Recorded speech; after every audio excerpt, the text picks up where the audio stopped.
Hey everybody, welcome back to the channel. Snake Doc here, and I want to do an update video on this Zastava M70 and 32 ACP. I just kind of want to cover some of the things that I've done to this and show some of those in that last shooting video I did where I just ran some rounds through it. I had these wood grips on there, and I want to show you the two sets of wood grips I got from Serbia and how I had to go about making them fit.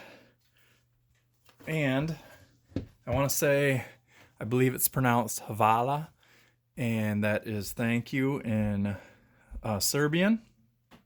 To my friend over there, he sent me these awesome military and police patches along with the grips. He told me he used to work somewhere, and he liked the old insignia better than the new one. But you can see where these both have the double-headed eagle.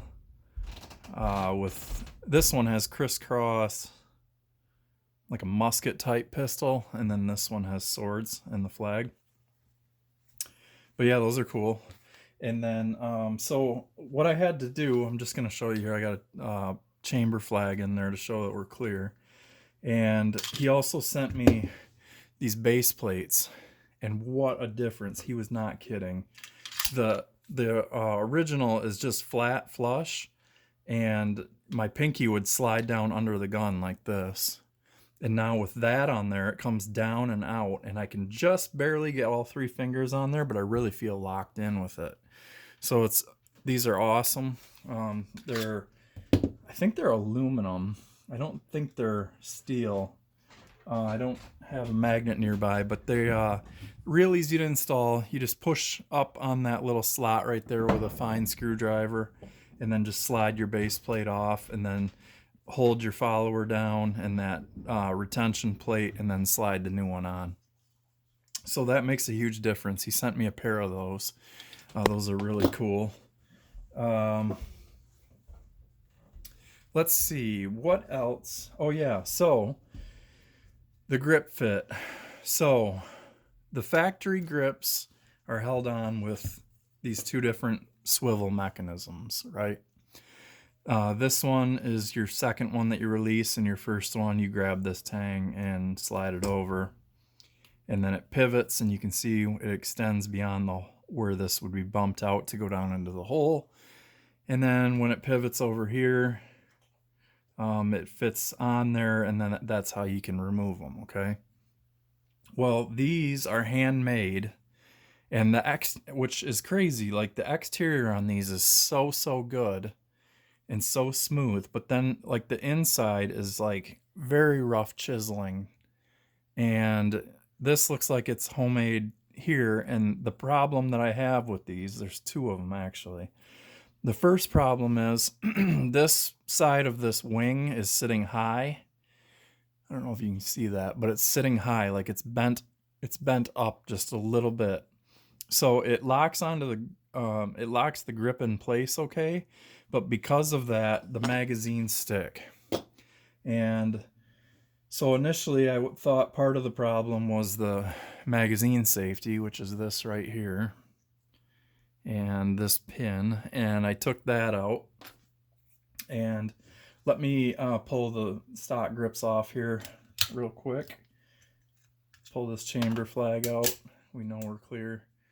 And let me just grab a punch and we'll take these off. Let's see in there which side.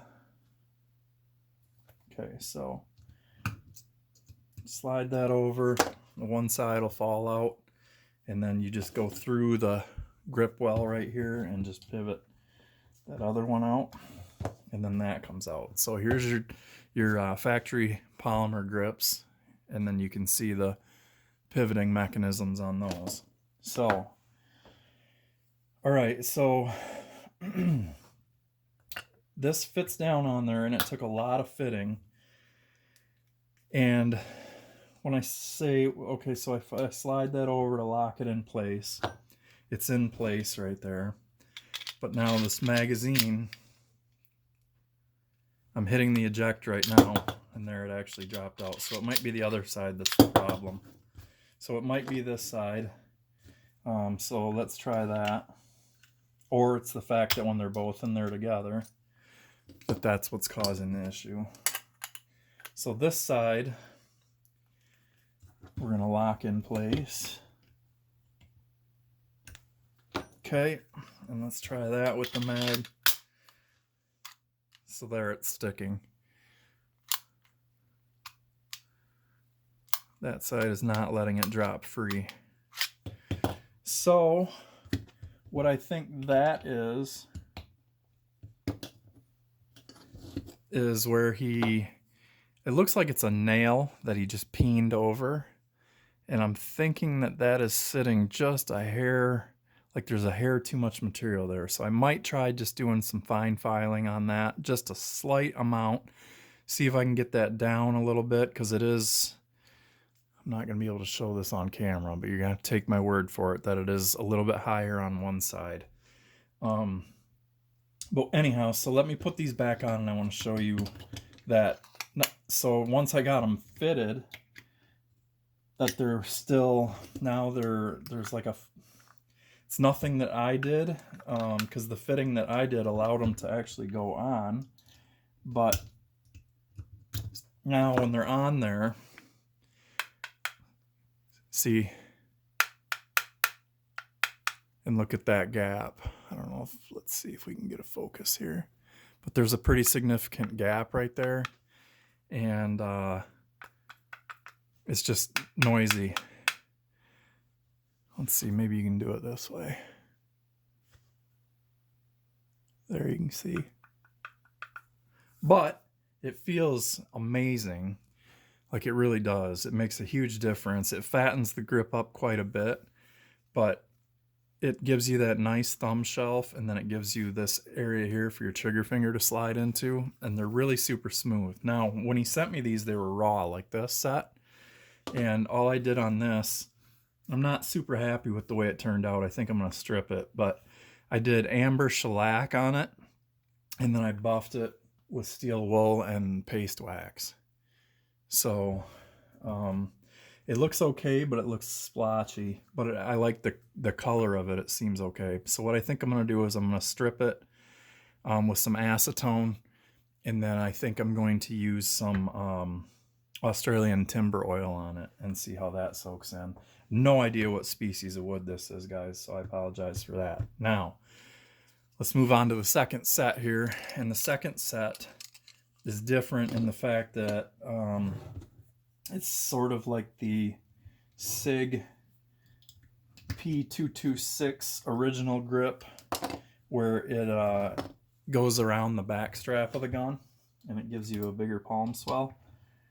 And that is the idea of this. And again, look at this outside finish. It's like flawless. It's super smooth. There's no rough burrs, anything. And then here's the inside of it, and it's very roughly chiseled away. So I'm not sure why or what he's fitting his to, but these don't have a prayer of going on. I'm trying to figure out exactly why. It looks like I would have to do some relieving right down here. This side is sitting way up above the safety, so it's still, see if you can catch some light down in there, but it's sitting way up. So one way or another, that side needs some fitting. And this one, I think, so this one you can almost force on, and this one is very, very close. It's sitting high just a little bit right here. So when I try them both, like, it's so far, they're so far away from each other, I can't even sandwich them. So it would need some fitting for sure. I don't know if it needs to be deepened, because actually the front is almost going in. And there you can see the back is where all the problem is. So it could be something easily taken care of with some cautious use of sandpaper files and a Dremel, maybe with a sanding drum. You just gotta have a light touch with that stuff. Again, these are raw, and so I have no idea really how these would feel, because it's way off, but it would give you pretty pronounced slant and change in the grip angle. So I'm not sure that I'm crazy about that, but I'm definitely a fan of these. These are really cool. They really feel good on the gun. So I just want to show you where I took out the magazine safety. Normally goes right here, and you can see I made a new pin because this one for some reason bent. You can see it's tilted to one side. So I just made one out of a nail and just cold blued the ends. And I don't know that it's even necessary. The only thing is, like, your trigger housing mechanism slides over that pin and captures it. So it's in there. It's not hurting anything, and the safety can swing, and the safety actually goes right over the top of it. So I just made that real quick and cold blued that just so I didn't have a hole in there, and if it is essential. The other thing that I had to do was, and this will be the last thing I talk about, but I was having some issues, and maybe I still am, so let me see if I can get this to happen on camera. Is I was having it where if I would rack the slide really hard, I would get hammer follow. And the hammer, with my finger not anywhere near the trigger, so there's no way that the trigger was setting it off. But if I just racked the slide real hard, I would get hammer follow. And I think that's what was happening, where I was having a double fire situation. So what I did I think I remedied it. I took the hammer, and the notch on the hammer that the sear engages, I took a diamond file that's triangular shaped, and I cut it down deeper. So when the sear engages into this notch, it engages more positively, and it's not just like this and waiting to slip off. That seemed to help, but I was messing around with this after. Like in the firing video, it fired fine. I didn't have any doubles. But I was messing around with this in the bedroom before I put it in the safe, and I had it happen a couple more times. So I'm not going to talk during this because when I run the slide, it'll mute out my voice. But we're just going to rack it a few times and see if I can get the hammer to drop. So it did that time, first time. So all I did was rack it, and the hammer followed. So it should stay back. There it went again. So apparently I haven't either filed deep enough, or that's my only thing that I can think of that's actually going to fix that.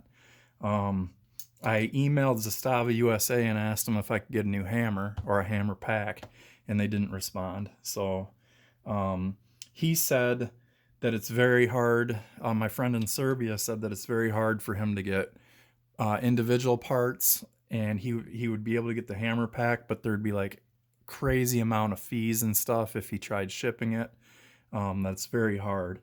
So I'm kind of stuck.